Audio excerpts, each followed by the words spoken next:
Testing, testing.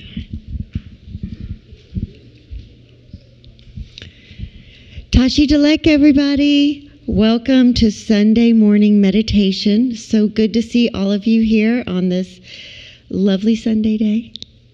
Before we get started, we do have a couple of announcements. First of all, if anyone's here for the first time, don't be shy. Please raise your hands. It's okay. Look around. You're not alone. We have lots of new people every week. Afterwards, if you have any questions, please see folks with the name tags on, and we will do our best to answer your questions. But first, and very important, if you haven't already silenced your cell phones, please do so at this time. Put your phones away so you can be fully present for the talk and meditation.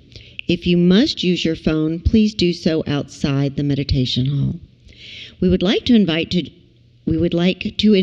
to join us for our weekly Tuesday events with Medicine Buddha practice at 6 p.m. and our public talk at 7 p.m. This week, the Tuesday evening talk, Geshe Pendala will continue speaking on the 37 practices of a bodhisattva. Wednesday evenings at 7 p.m., the Drepung Loseling monks conduct evening prayers for His Holiness the Dalai Lama's long life and other teachers. On Thursdays at 4:30 p.m., the Loseling monks conduct the Protector Puja for smooth journeys, success of interviews, medical treatments, new businesses, etc.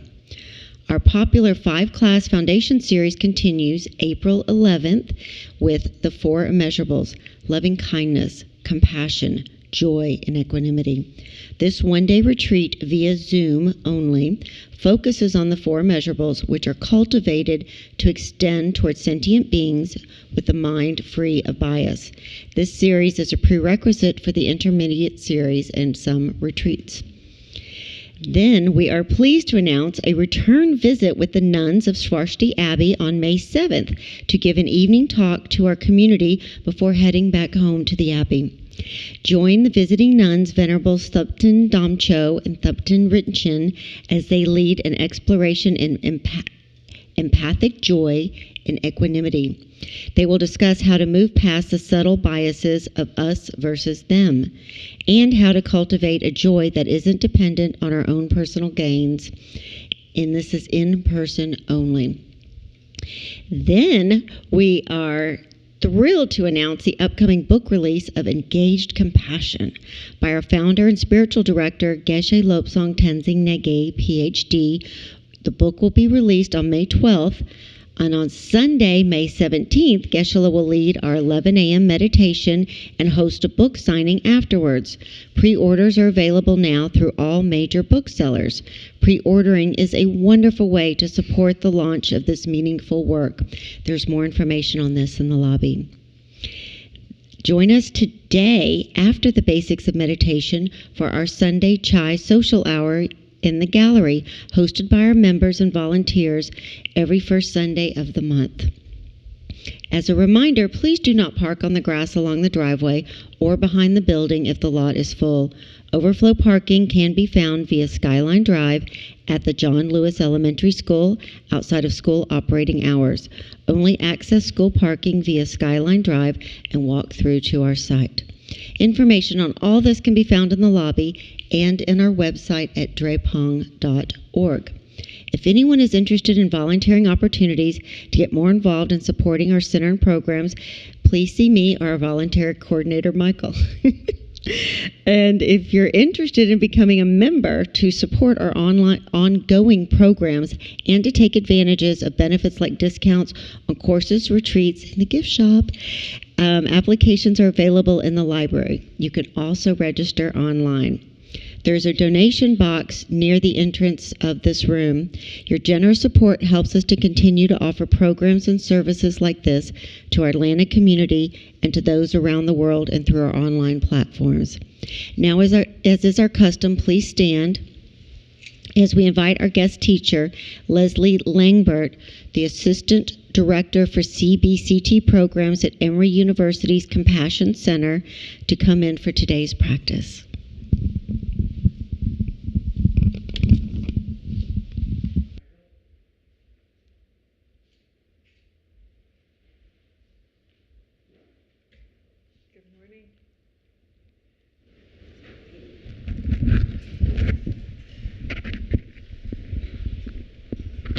Give me a moment while I get squared away. How's that? You all can hear me okay? Okay, great. It's Easter.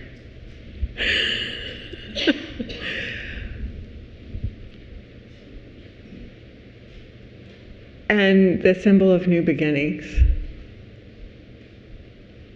It's always such a joy and such an honor to be able to share meditation practice, and always an honor to be here at Drepung Loseling.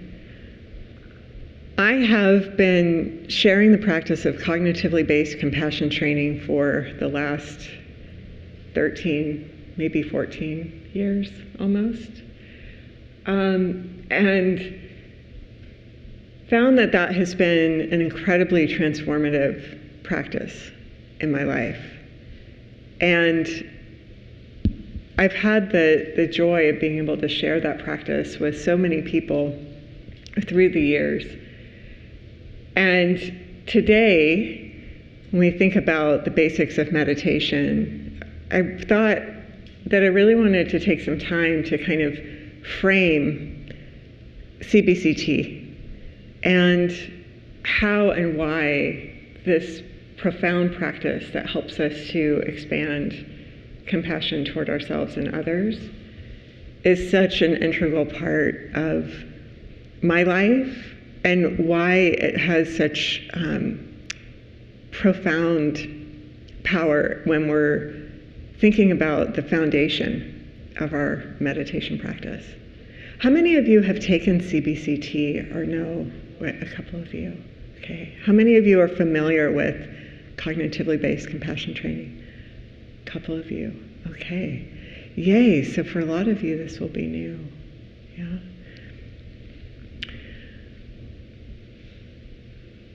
How many of you are here for meditation for the first time? Welcome. Welcome. How many of you have meditated before? Okay. Wonderful.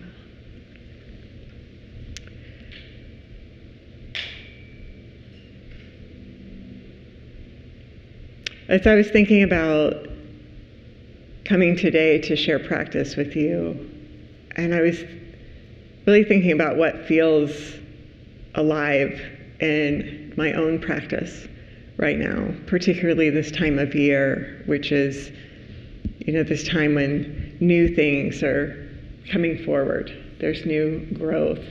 And often in cognitively based compassion training, we talk about the cultivation of compassion as being similar to how we tend to and nurture a garden. This entire practice rests on this assumption that all of us as humans are born with the innate capacity for compassion, that literally none of us would be here, none of us could have survived past infancy without the care, kindness, and compassion of innumerable other beings to help us to be here. And that compassion, while it is an innate trait, is often most naturally felt and available to those that we feel close to, those that we feel a deep sense of affection toward, those that we feel are similar to us in some way, that we have strong positive feelings for. And our compassion becomes restricted as we begin to look outward and see others as strangers, or perhaps those that we don't have strong feelings for one way or another. And compassion becomes further restricted when we begin to look at others that we see as different from us in a way that evokes a sense of aversion. Something about their behavior or something that strikes us as being, not like me, and therefore our compassion is less available. But through a series of practices and deep exploration into our own experiences and our own patterns, we begin to uncover more about ourselves about our capacities to expand compassion further to a broadening group of other beings. Make no mistake, this is not only a lifetime practice, but I think for those of us that may believe that we have many different opportunities to visit this plane, it's a practice that unfolds, I think, always. CBCT unfolds over 8 sequential steps, but as a living practice, we find that we return to earlier practices again and again and again. When we talk about this metaphor of cultivating compassion, the way that we would cultivate a garden, I think about the springtime. I'm reminded of where I lived before I came to Atlanta. I consider myself still relatively new to the Atlanta area. I moved here a little more than a year and a half ago. From the Sonoran Desert, which is Tucson, Arizona.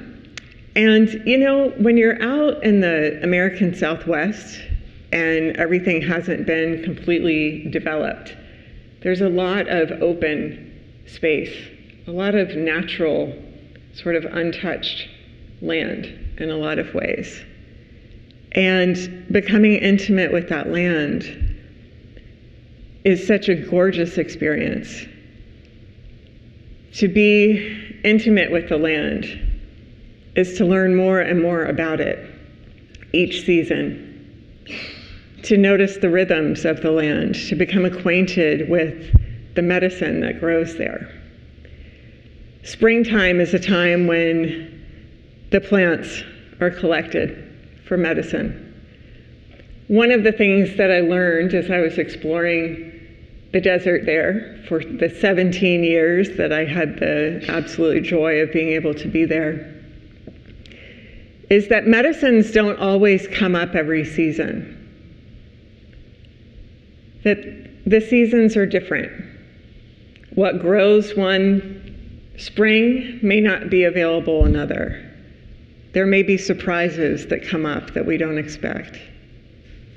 When I think about that related to my practice, and I think about what's unfolding in the world right now, and I think about what do I want to cultivate and what will come up, I notice that sometimes what comes up for me, what springs up, what seems to emerge from deep within the soil of the landscape of my own inner experience, are both emotions and thoughts and experiences that I welcome, and also those that are difficult and challenging. The emotions like anger, fear is one that comes up a lot for me in these days. I don't know about you. Uncertainty, a cautiousness, a sense of wondering if I should put distance.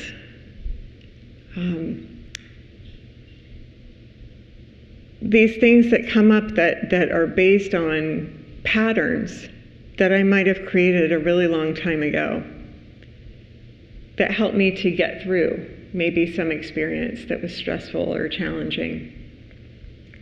And without examining that more clearly, I may be prone to continue to engage in those patterns and find that it generates additional suffering for me. But I also have the ability to transform those patterns.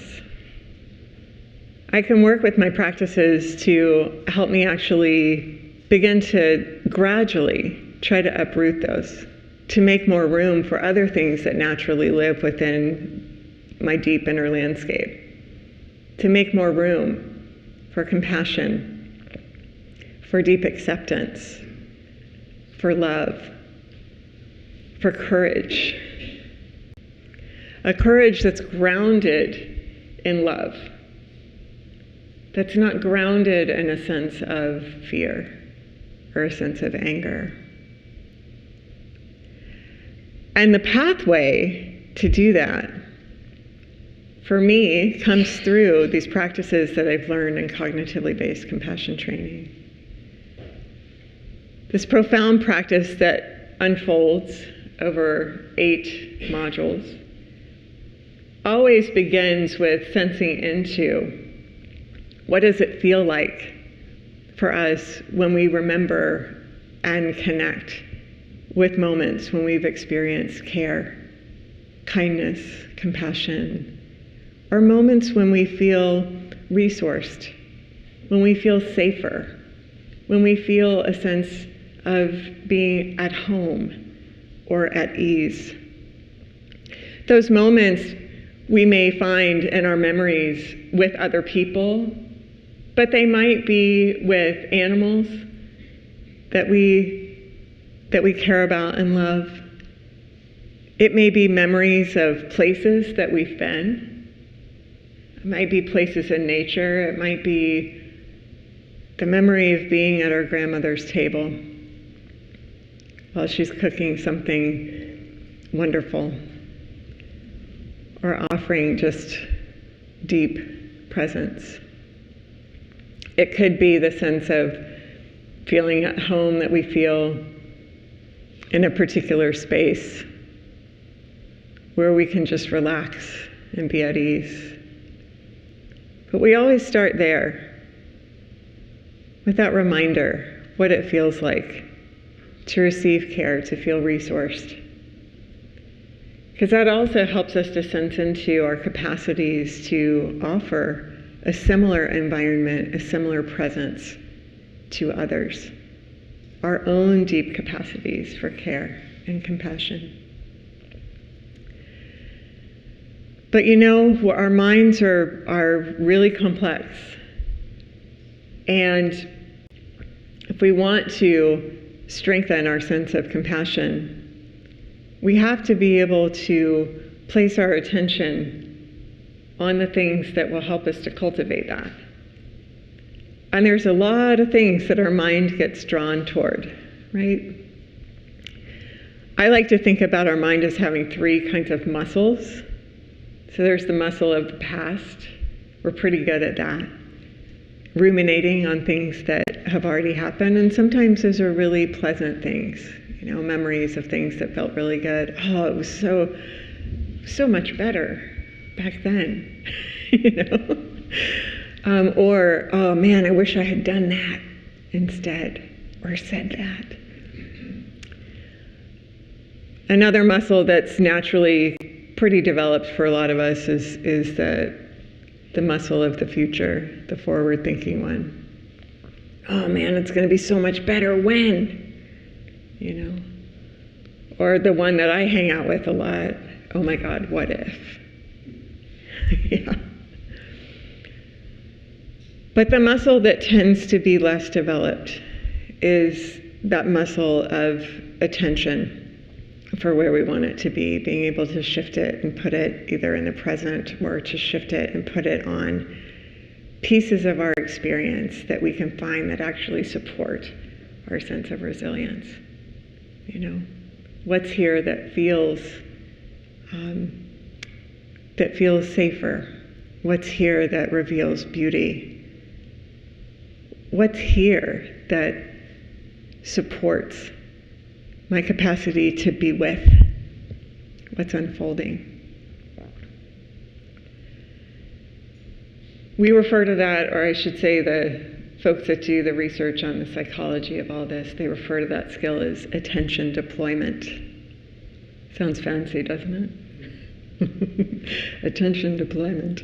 We're really looking at our situation, and we're aware of what's here. We're aware of what might be unfolding, but we're choosing to place our attention on something that's steady. It's an intentional place for that. Yeah, that might look like, as I was driving here,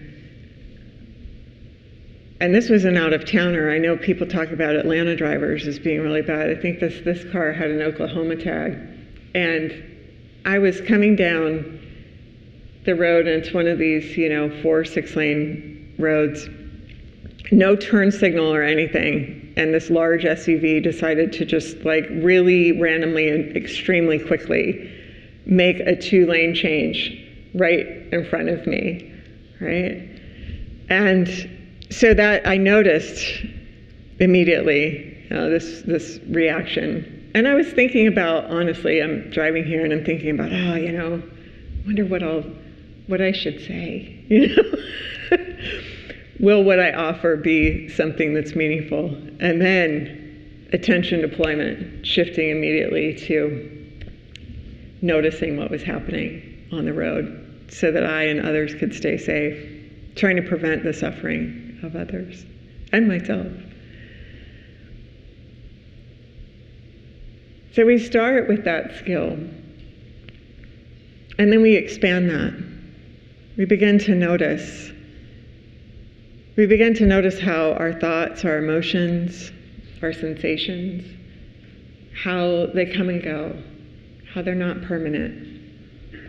So often, especially when we experience difficult emotions or sensations that feel difficult, we can get caught in thinking that it will always feel like that. And when we begin to cultivate the ability to notice how our experiences change, we're less likely to get caught in our habitual reactions when a difficult feeling comes up. A feeling like fear, a feeling like anger, a feeling like disgust, other emotions that are difficult to be with. We learn how to notice and accept that full range of emotions rather than trying to determine some feelings as being good emotions and others as bad. We recognize they're all part of being human. But what happens is we tend to experience emotions and we get caught in reacting to them. And when we cultivate this skill of being able to take that step back, that gives us a little bit of space, a little bit of room. We can choose. How do I want to respond to this? How can I interrupt that pattern that might create more difficulty for me, that might generate suffering on top of difficulty?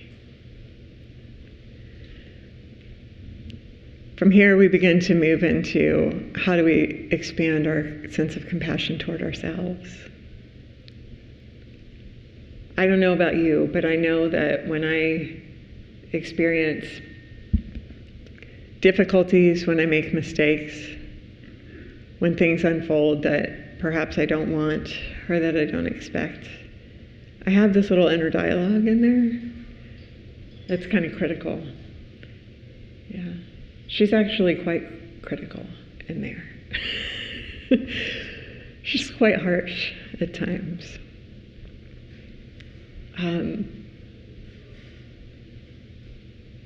Reminding me of my inferiority compared to others. Or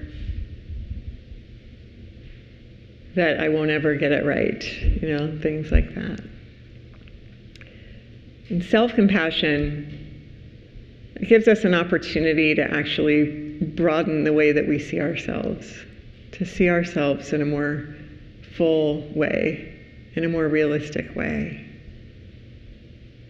By recognizing that mistakes, difficulties, losses are all part of having this human life, right? Others also experience similar emotions, similar experiences. When we can remember that, it helps us feel less alone, less isolated, less like, oh, it's just me. I'm not good enough. Everybody else has it together, except me, right?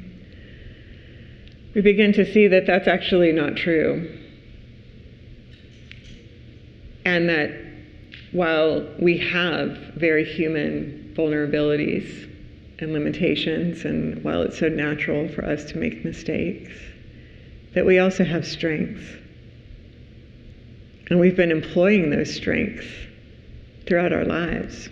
Sometimes it's hard to see those. And so that gives us an opportunity to make those visible.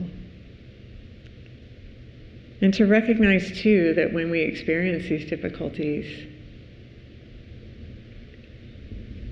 that they're not all our fault. We begin to see how there's so many causes and conditions that are involved in any outcome.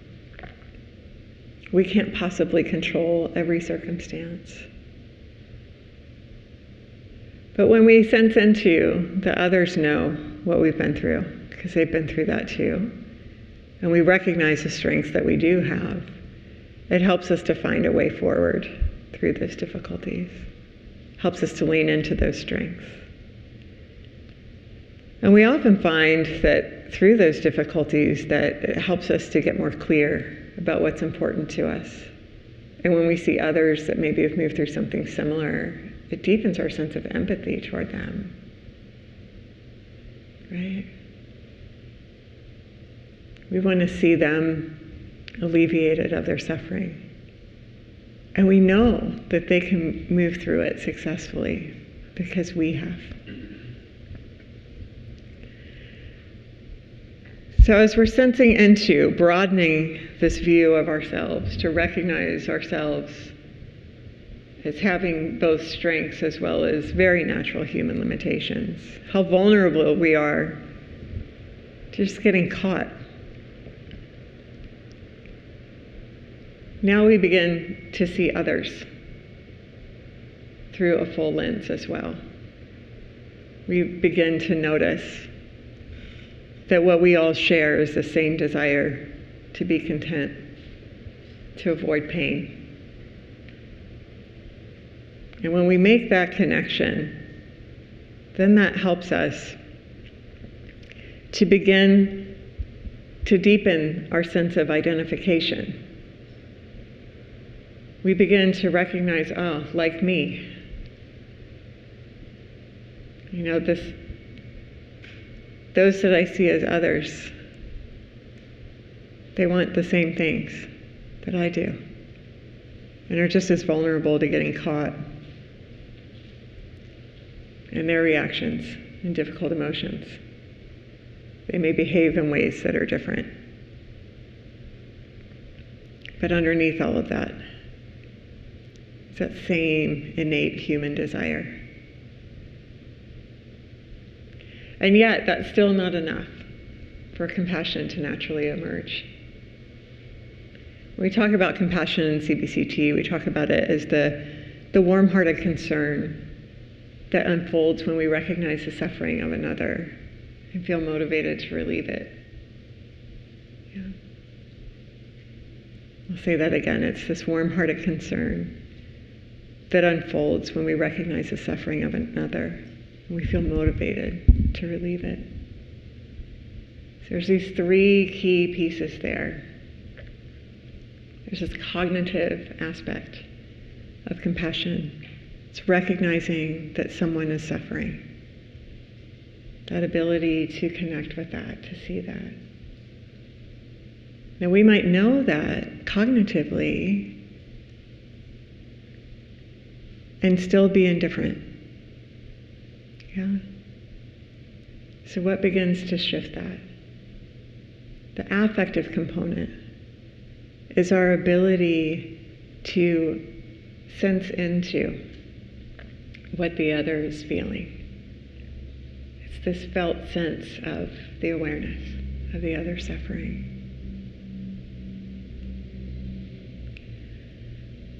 The motivation to alleviate the suffering arises from this deep sense of feeling grounded and secure, right?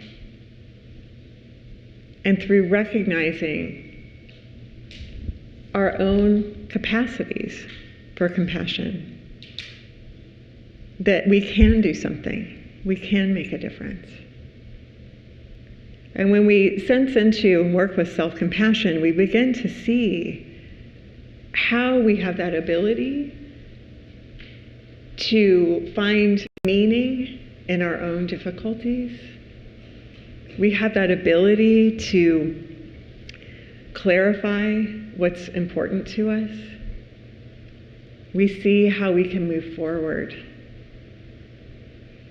and take action. So as we begin to see others in a more full way, we expand this even further to recognize how we are all so deeply interdependent with each other. We are all benefiting deeply from kindnesses that are both intentional, these moments of kindness that those close to us extend. So I'll invite you to take a moment to think about all of those that make it possible for you to be here this morning.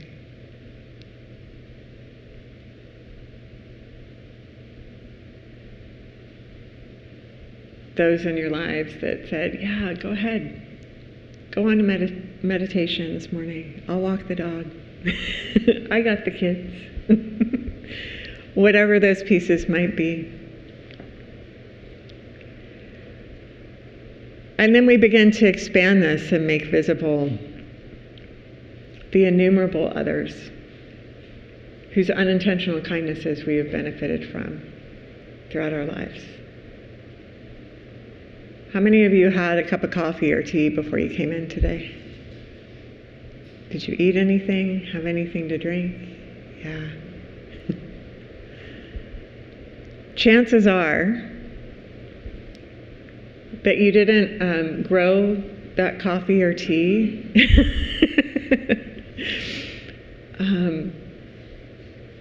And however you prepared whatever you may have made, or if you took a shower before you came in, or brushed your teeth, any of the actions that you took before you came in this morning, there are innumerable other beings that were involved in that process that we may never meet. And yet we benefit from their kindness. When we explore those practices, it helps us to sense into a deeper sense of tenderness for others. And that's that key to the warm-heartedness that unfolds. When we sense into that, then when we see others suffering, we naturally feel motivated to want to see them alleviated of it. But what do? The world is on fire. So we may feel, I don't know what to do about what's happening in the world. And it's so valuable for us to have this capacity of discernment, to be able to, again, sense back into, what do I value? What's important to me? And we can begin to map that out further. What are the things that maybe contribute to that particular situation? And where can I find my own leverage point? What are my strengths? What are the things that I'm good at, that I can bring? And can I keep in my awareness that there are others, so many others, that also feel similarly, that have their strengths to bring? I don't need to feel that it's all up to me, but to know that I can take action that can create a ripple effect. I can take action that can be meaningful and support others. We continue to go back into all of these practices again and again and again. And the depth of these practices that have been so generously shared with us reveal new things all the time. We could take any one of these practices or modules and practice it our entire lifetime.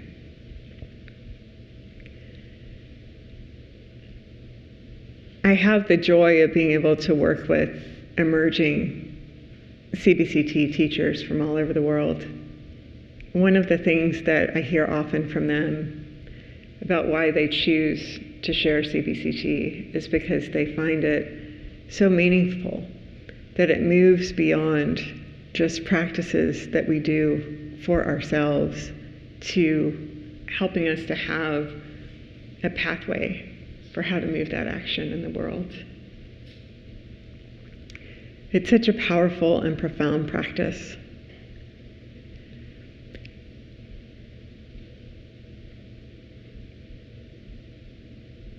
And before we move into our foundations practice,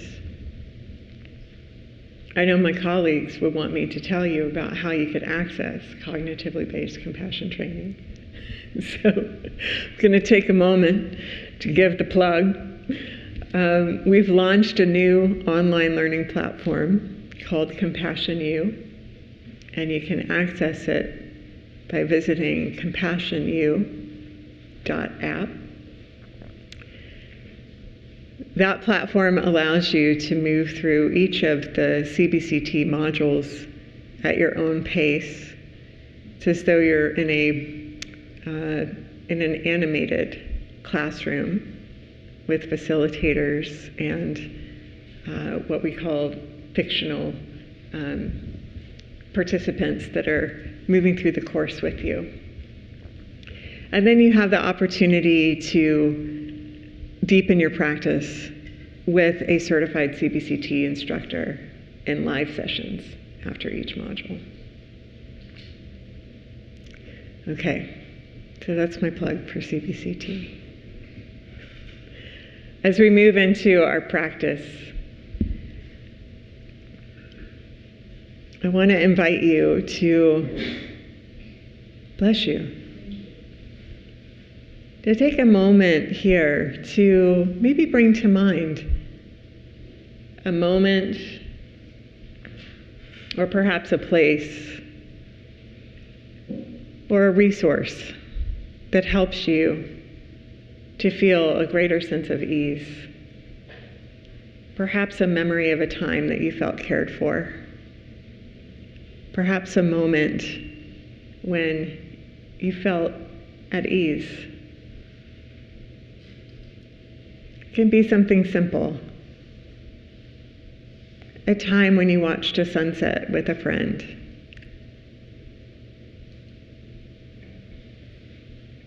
A moment that you may have spent just having tea with a beloved pet next to you. It can be a moment from any time in your life.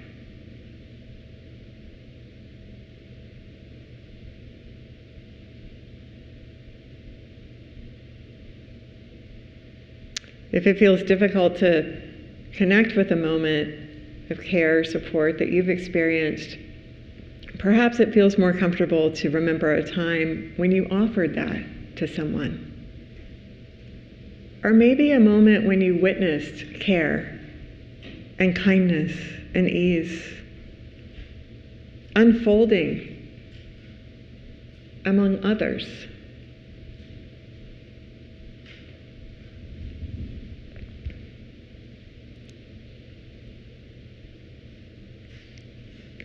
So hold on to that moment now. And before we drop into our practice, I'll invite you to bring a little movement into the body. If it feels good, I'll invite you to perhaps stand or shift your posture in some way that encourages a little more ease. Perhaps rolling your shoulders up and back. Bringing movement into your neck if that feels good.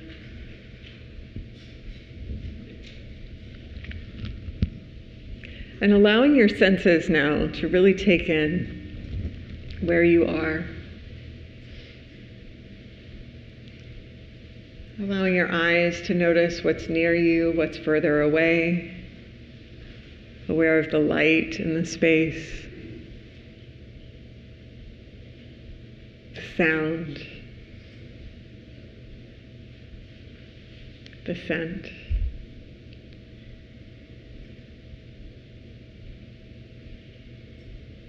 the feeling of support underneath your body.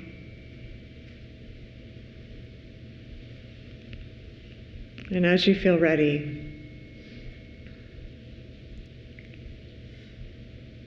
finding your way into a posture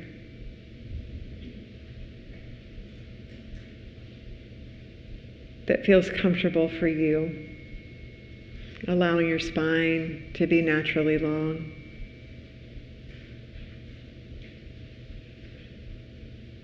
Feeling the evenness in your sitting bones, perhaps the soles of your feet resting evenly on the earth.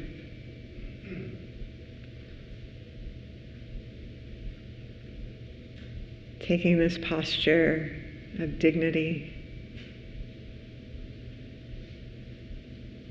It may feel comfortable to allow your eyes to gently close, or perhaps just softening your gaze.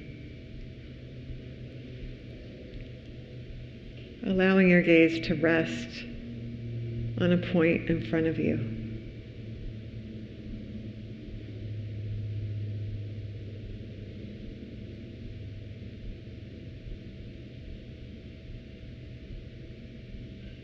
Taking a moment here to allow your awareness to drop from thinking mind into the body. Noticing the sensation of connection between your body and the support underneath you. Your chair, your cushion,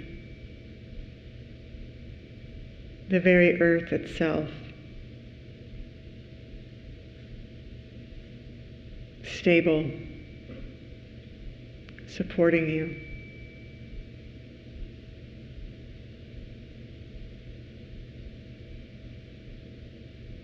Inviting your body to relax even more into this sensation of being held.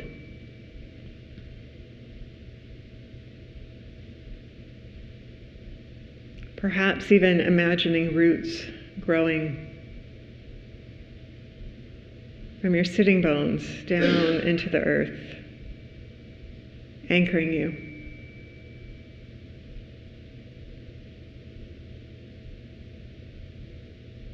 A reminder that we are part of the earth and not separate from it.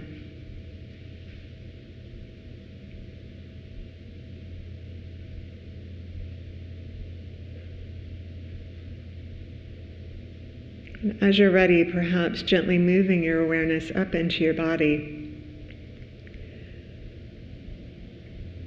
Noticing the natural rhythm of your breath.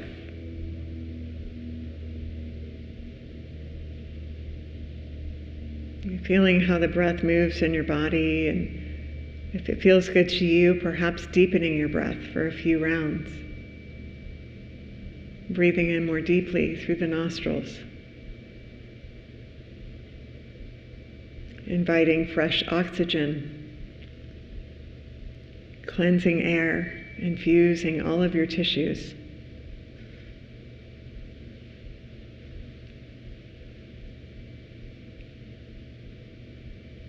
And gently feeling the front and the back of your body with each rise and fall of the breath.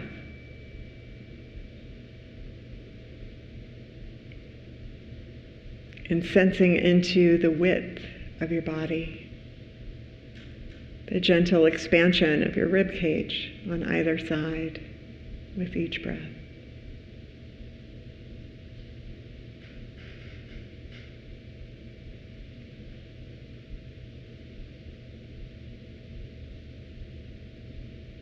And perhaps gradually moving awareness now up through the crown of the head.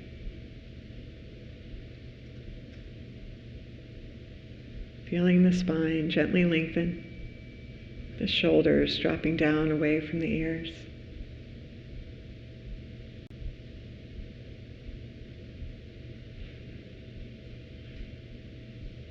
Allowing your body to take up space.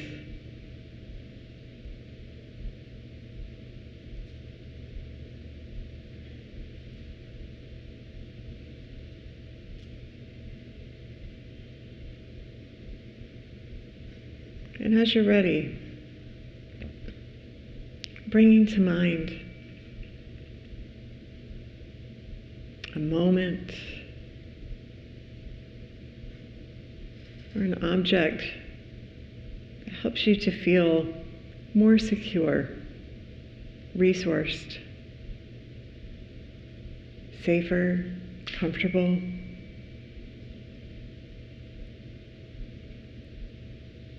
It may be a moment that you recall with another human, an animal, maybe a place.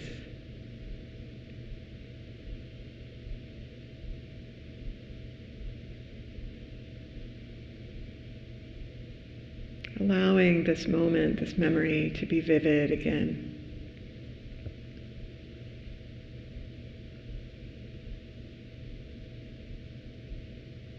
Noticing shapes, color, texture in the environment.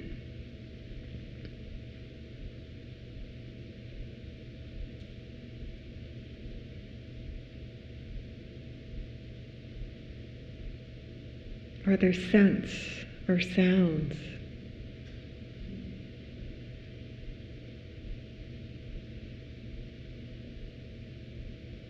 What do we notice about the light?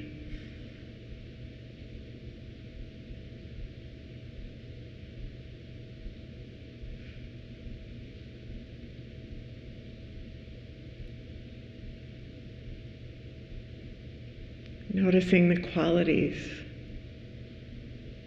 of this moment.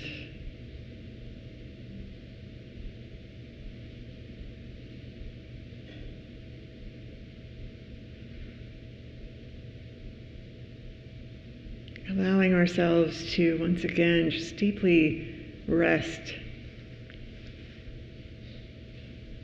in this feeling.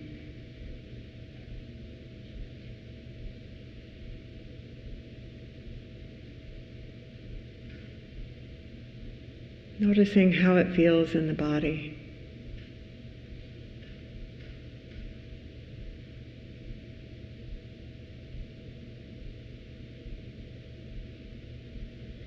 Perhaps we notice a sense of softening, maybe a warmth.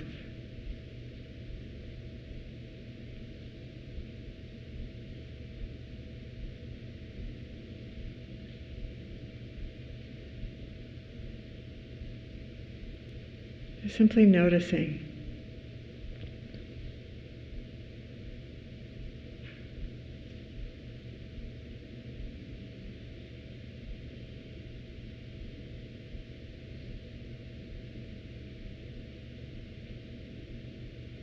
As we sense into how it feels to once again be in this environment.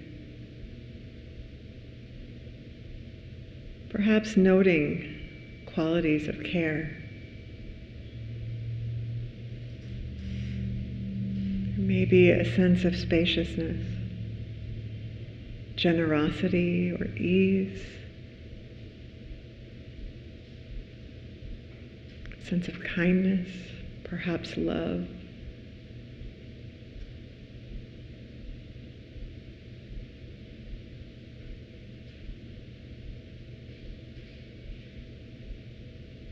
Connecting with that deep awareness of our own capacities.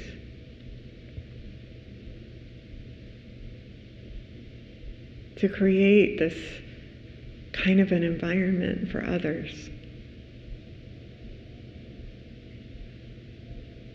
To be a source of care, comfort, and ease.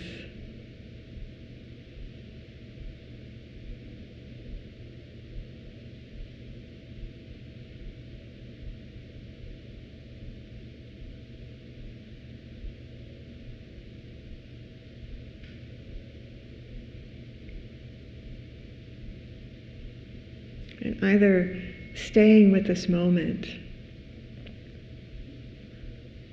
and continuing to steep in these qualities, or if you like, gently allowing this image to begin to dissolve into white light. With a gentle in-breath, visualizing drawing that light into the center of the chest.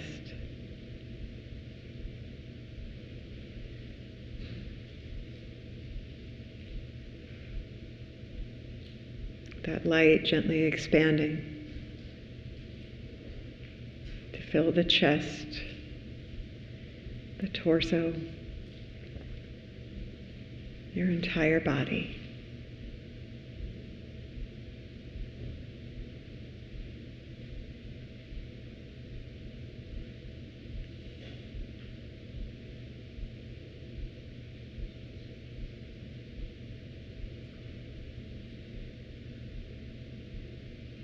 And for these next few minutes, inviting the mind to find a place to rest, an anchor, a home base to return to again and again and again. That may be a sensation in the body, the feeling of the soles of the feet resting on the earth, the heaviness of the sitting bones. Maybe the gentle, natural rhythm of your breath, moving in and out of your body.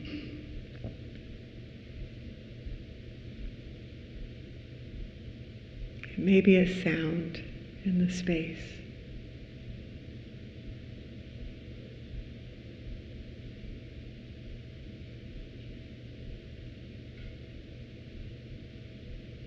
Inviting your attention to rest on your chosen anchor.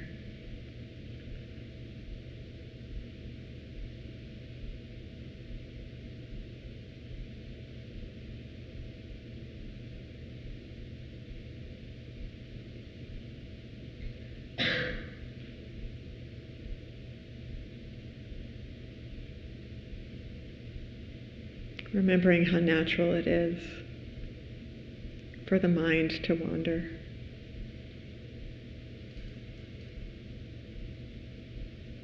When you notice that it has, with kindness, gently guiding awareness back again to where you wish for it to be.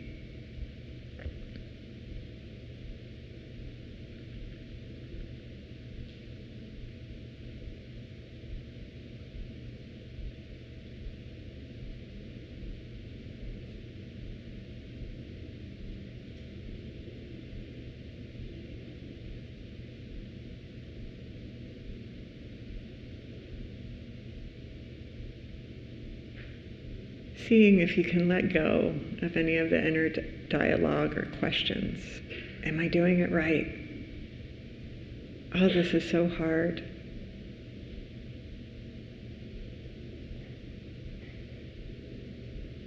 It's very gently, very simply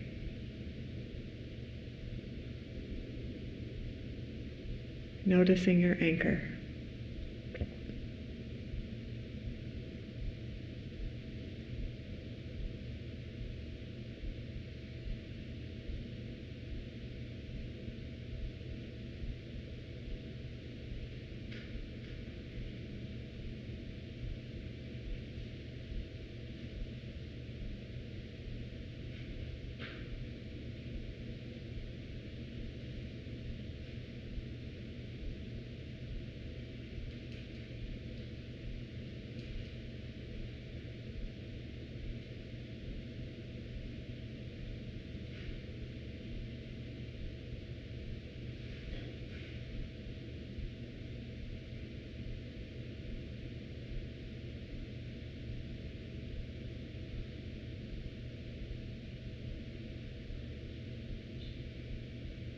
It may seem to you that the mind is somehow busier than it was before. Just noticing how natural that is too. Simply attuning now to your mind. Invite it to rest, just noticing your anchor.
As you're ready,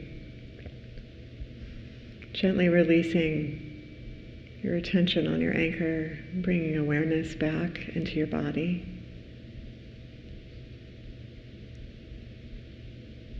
Attuning to the sensation of the points of your body that are connected with the support underneath you.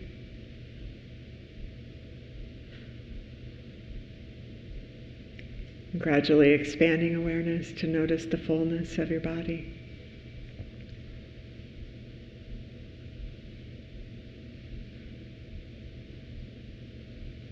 Expanding that further, becoming aware of the persons on either side of you, in front of you, behind you.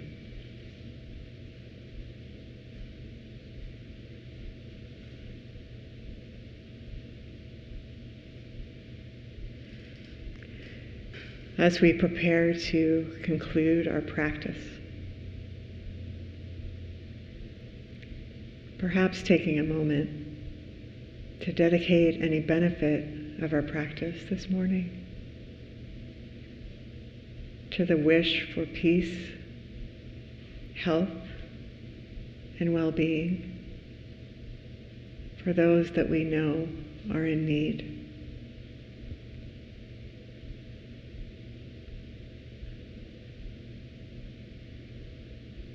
And perhaps setting an intention to gradually expand our circle of concern to eventually include all beings everywhere.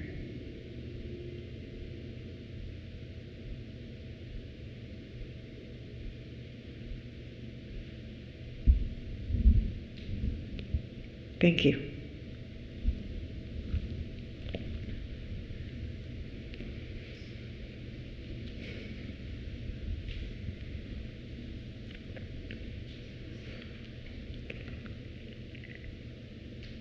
Thank you all very much for sharing your practice with me this morning. Wish you all a beautiful rest of your day and a beautiful week ahead. And I believe it's Chai Sunday. Yeah. Please enjoy.